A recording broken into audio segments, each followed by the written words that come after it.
Hello, boils and ghouls.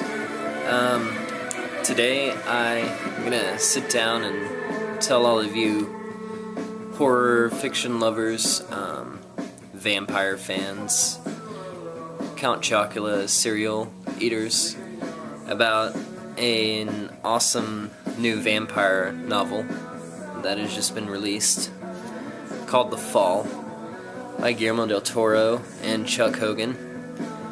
A lot of you probably know Guillermo Del Toro is a film director who is directed Blade, Hellboy, Pan's Labyrinth. He's really big in the horror community. So the first novel, The Fall, was basically depicting vampirism as a kind of a virus that gets introduced to America via a plane incident, and everybody on board is found in this bizarre state of suspended animation, and somewhere along the line a vampire outbreak occurs, which I actually review on my blog, which I'll be posting after I make this video. The Fall picks up where the strain left off, and it's kind of a dark chapter in the storyline. There's a main cast of characters. Ephraim Goodweather, who works for the Center of Disease Control, and he has a kid named Zach, whose mother has been turned into a bloodthirsty vampire. They find themselves at the center of knowing more of what's going on than the media or even the White House knows. And in this book series, vampires are spread by a virus that kind of spreads through little squirming worms in the bloodstream, and they have these horrible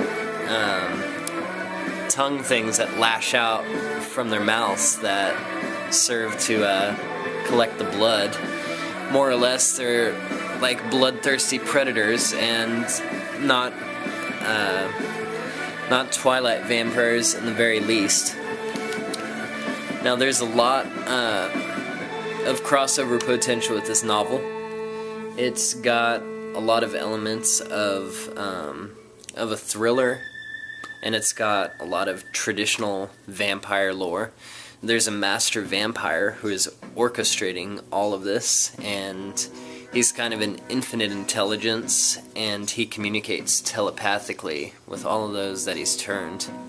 There's also a few suspenseful set pieces that are actually set in space with the vampire virus. It's kind of given in a kind of documentary style, and it adds to a kind of realistic suspense that this book has. It's not only does it incorporate elements of vampire folklore, but it also includes elements of bioterrorism, and also just kind of incorporates new additions to the myth. And it also incorporates luchador wrestlers into the storyline, which is awesome. They become vampire hunters in a way. There's a sect of vampires that are called the Ancients, and they're trying to stop the master vampire because they're the holders of ancient knowledge. And there are certain rules that vampires have to follow, and the master vampire is not following them. Also included in this story are flashbacks to World War II, so if any of you guys are interested in supernatural World War II literature, then this book is your book, and it's right up your alley. And especially since it's about to get rainy here in Oklahoma, I'd say that it's about time that you got into this series of books, starting with The Strain. The one that I'm talking about now is called The Fall. And it's been called a high-tech vampire epic, and here's what they said about the first one. A deliciously creepy story that will literally make the hairs on your neck stand up. The Strain is Bram Stoker meets Stephen King meets Michael Crichton. It just doesn't get much better than this. And I'd have to agree. So if you're in the market for a good book, pick it up.